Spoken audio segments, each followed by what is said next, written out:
धोरण 8 विषय हिंदी जैम शिक्षण संकुल की तरफ से आप सबका स्वागत है विद्यार्थी मित्रों।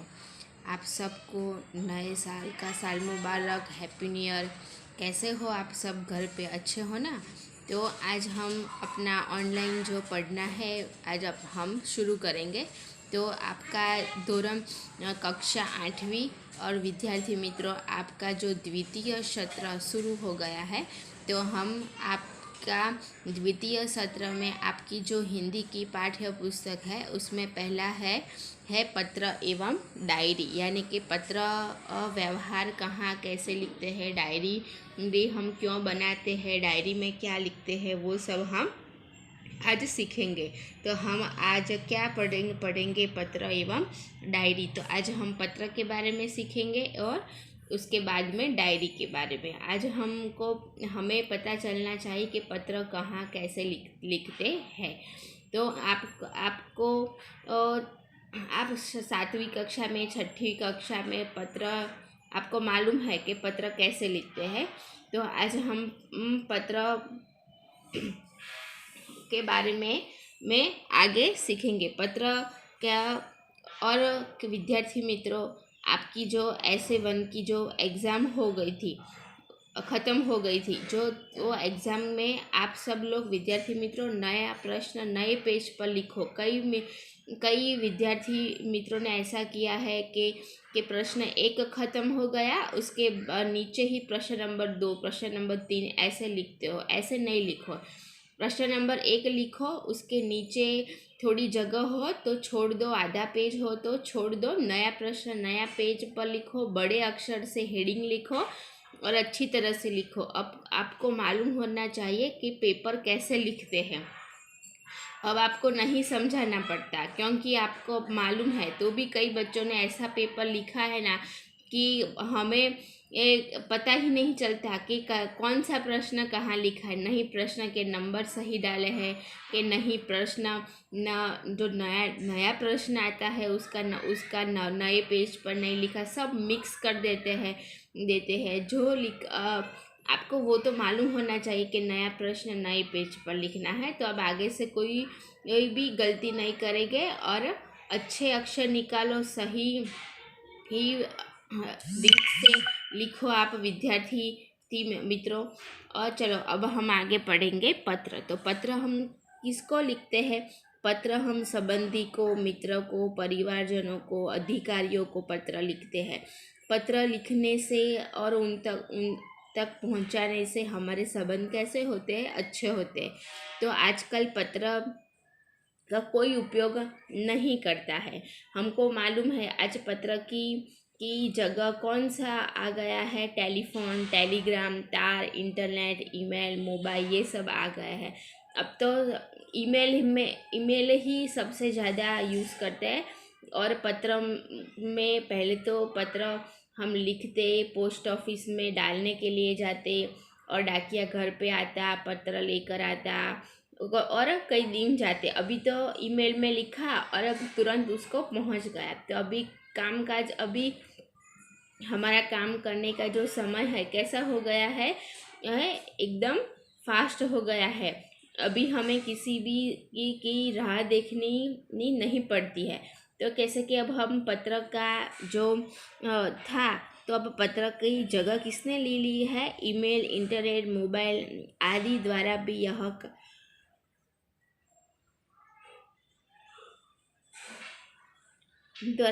कार्य किया जाता है। फिर भी पत्र का महत्व कम नहीं हुआ है, क्योंकि पत्र द्वारा विस्तार से अपनी बात व्यक्त की जाती है। पत्र के द्वारा हम अपने विचार व्यक्त किए जाते हैं। पत्र के द्वारा हम अधिकारियों तक बात पहुंचाते हैं। कोई शिकायत करनी हो, कोई आवेदन पत्र लिखना हो, कोई प्रार्थना हो आदि हम केवल पत्रों के द्वारा ही लिया जा सकता है। अभी पत्र व्यवहार का माध्यम इतना ख़त्म तो नहीं हो गया, पर कहने की यह बात है कि अभी पत्र व्यवहार का माध्यम जो पहले था उससे थोड़ा कम हो गया है। तो पत्र कौन कौन से होते हैं? आपको पत्र निमंत्रण पत्र होता है, बधाई का होता है, आश्वासन पत्र होता है, अनुमति पत्र, प्रार्थना पत्र होते हैं, हम कार्यालय में पत्र भेजते हैं, व्यावसायिक पत्र होते हैं। तो व्यवसाय कार्यालय में किसे पत्र भेजते हम? अधिकारियों को, उनसे इस संबंधित मामलों में जो कोई शिकायत करनी हो या उनके तक कोई बात पहुंचानी हो तो पत्र लिखते हैं। और व्यावसायिक पत्र में किसके लिए लिखते हैं?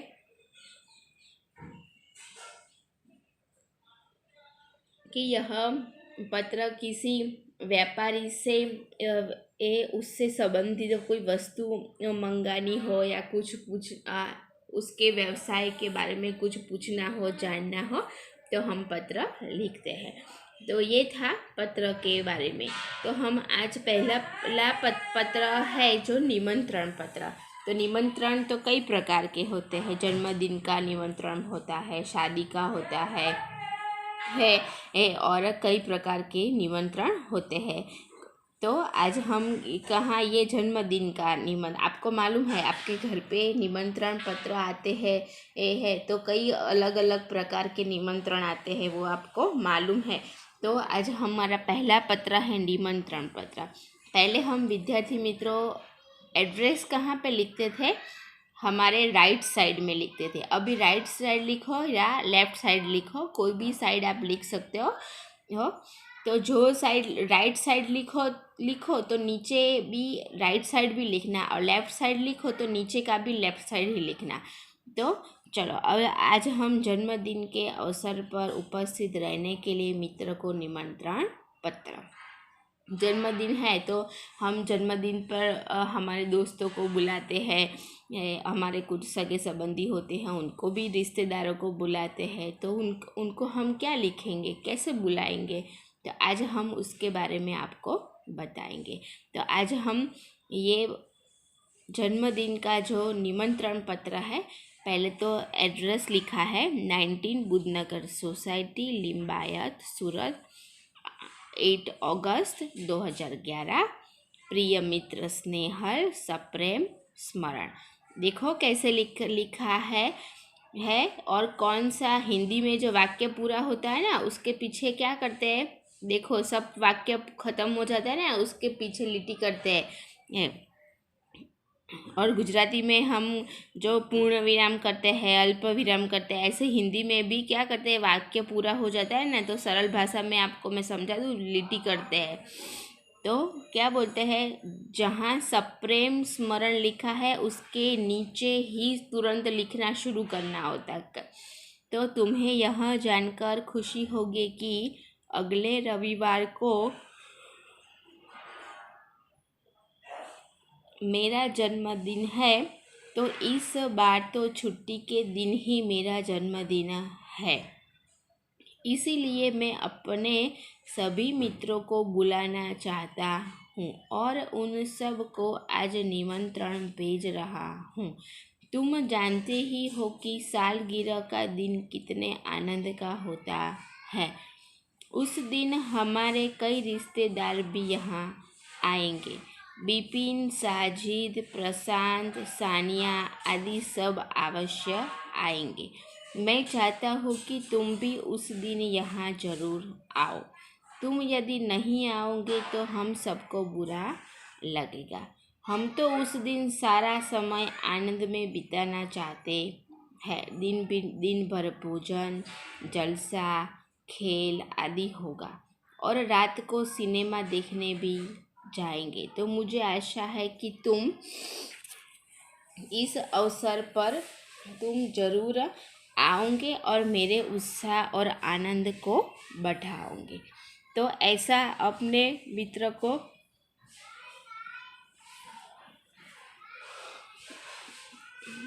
अपने मित्र को वो लिखता है और कहता है कि मेरा जन्मदिन है तो तुम आना ना, हम लोग सारा दिन आनंद उत्साह में बिताएंगे तो तुम्हें भी अच्छा लगेगा। तो ऐसे अपने मित्र को बुलाता है और उसके बाद में तुम्हारे माता पिता को मेरा सादर चरण स्पर्श, छोटे भाई कमल और बहन संगीता को प्यार।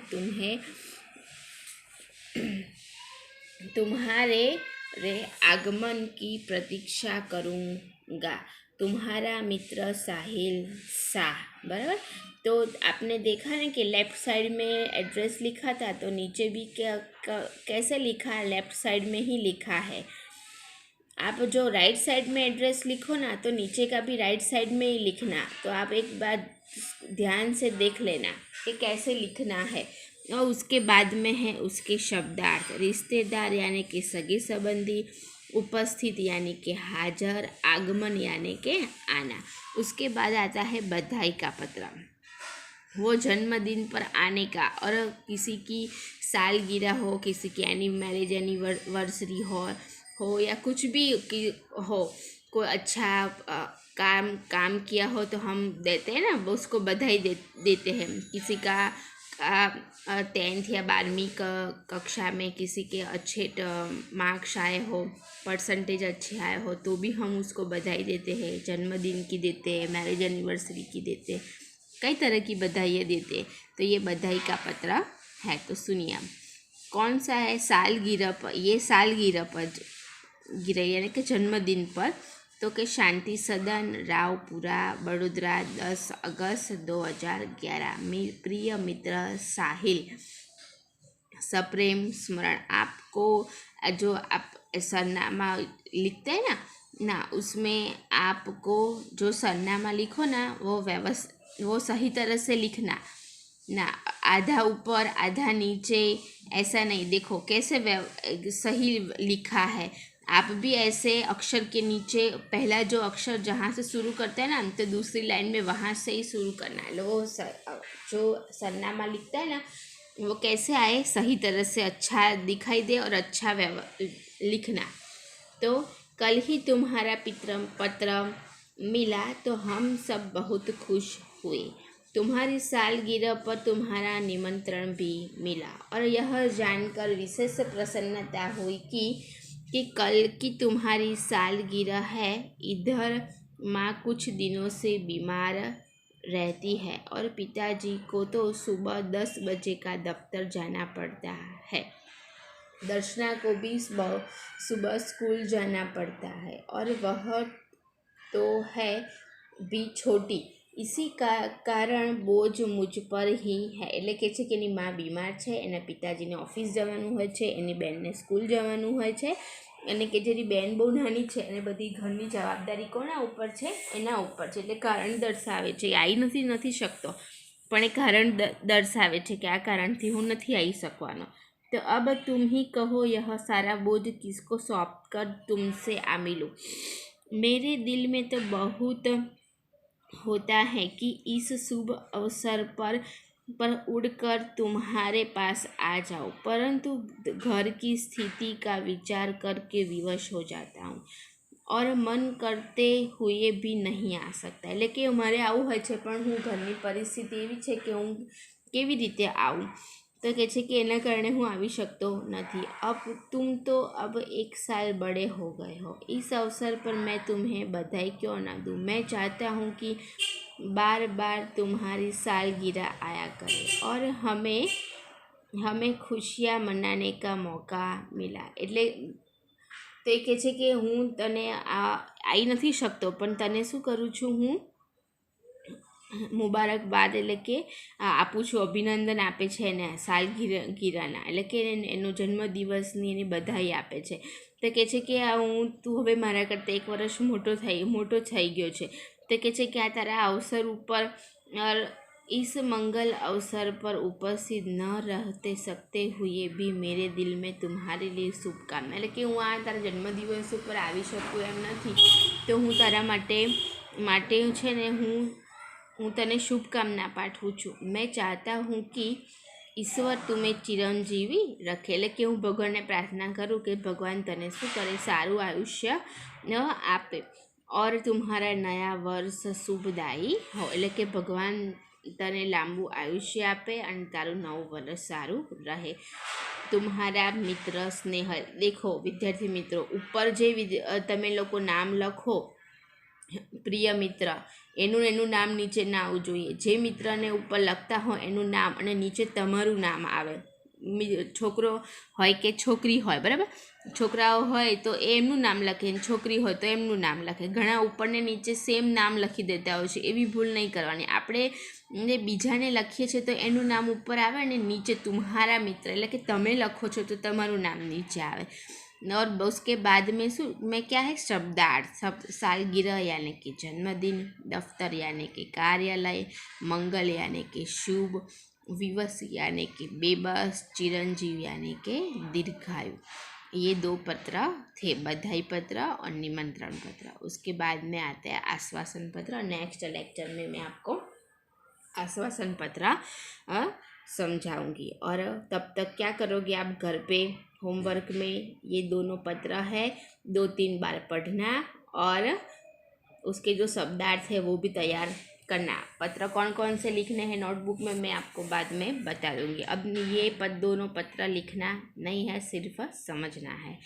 तो उसके बाद में नेक्स्ट लेक्चर आएगा, उसमें मैं आपको समझा दूंगी आश्वासन पत्र. तब तो घर पे अपना ख्याल रखना और पढ़ाई करना. Thank you.